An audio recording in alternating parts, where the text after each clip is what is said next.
I was beat and disowned after being accused of having a girlfriend. Now that I am marrying a man, they want to reconnect.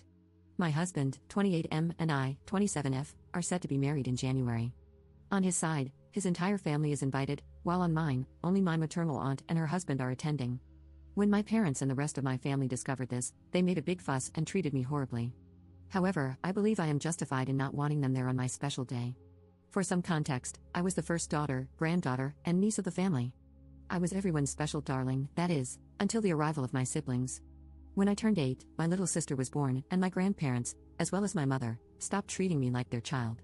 The favoritism for my younger sister was extremely blatant. If my sister broke something, they never scolded her, but if I said something mean to my sister, I was punished. One time, she even broke my glasses, but I was the one who got punished for it. As for my father, he was present for a while, but then just disappeared. He was consistent with sending money, but never with calls or visits. When I turned 11, I was actually closer to my maternal aunt, who lived miles away from me, than the family members I was forced to live with. That aunt, who is 9 years older than me, is my mother's half-sister, and although I only saw her on special occasions, we talked on the phone twice a day. When I was 12 and she was 21, I stayed with her all summer, even though my mom didn't believe my aunt could take care of me, and those were the best 2 months of my life. After my vacation, I studied more and had very good behavior at school, with the intention that they would let me go see her again. However, everything was ruined when my grades in mathematics began to decline. Although I tried hard, and my aunt gave me classes and even paid for a tutor, my grades didn't improve. That year, my aunt visited me in the middle of the school year, and went with my mother to see what was happening at school. It was then, when my mother and aunt met with my teacher, that I was accused of not paying attention in class because, in my teacher's words, I was too busy being distracted by my girlfriend. My mother and aunt were amazed, and asked the teacher why he said that. The teacher argued that I was not normal, and that I was into girls. It was a religious school, so you can imagine how serious an accusation like that was. He claimed that one of my classmates was my supposed girlfriend, and that's why I was struggling to pay attention. My aunt made a fuss and threatened to sue them for discrimination, but my mother believed the teacher. When we got home, my mother beat me up and exposed me in front of the entire family, even though I was not romantically interested in other women, and that supposed girlfriend was just a normal friend of mine. My aunt intervened and confronted my mother, and it was then that my mother kicked me out of the house and told my aunt that if she loved me so much, then I should move in with her, because I was ashamed to my mother and would not be allowed here. My aunt didn't think twice and took me with her. She called my father and told him about the situation, and they both filed a complaint and made it clear that I would stay with her. My grandmother, who lived with my aunt, also disowned and disapproved of me for the same reasons my mother did. However, my aunt, who owned the house, kicked her out. From that day on, my aunt and her husband, who was just her boyfriend at the time, took care of me as if I were their own daughter. When I turned 15, my uncle legally adopted me. He paid for my university, and throughout that time, he made sure I attended therapy. I must say that all this affected me too much, but the love he gave me helped me a lot. To me, I consider my aunt and uncle my real parents.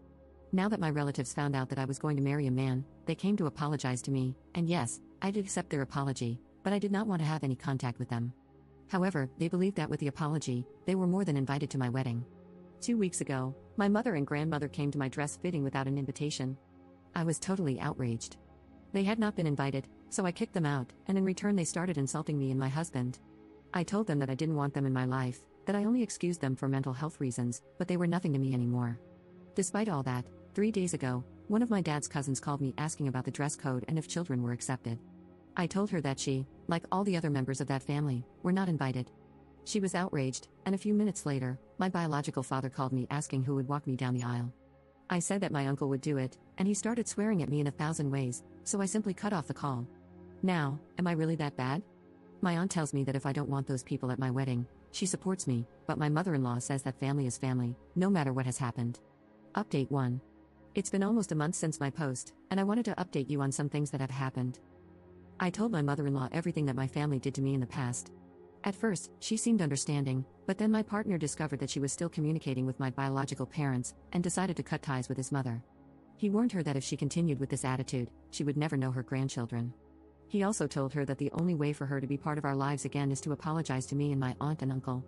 He conveyed the same message to his father and brothers, stating that if they tried to intervene between his mother, my ex-family, and us, they too would be expelled from our lives and the lives of our future children. One thing I didn't discuss was the topic of my biological father and sister.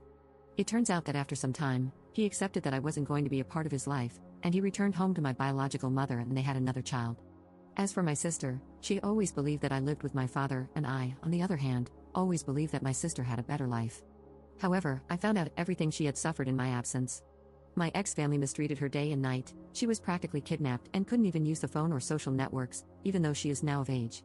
When we found out about all this, we decided to go for my sister. I must say that it was not the best way, but we followed her until we found her university.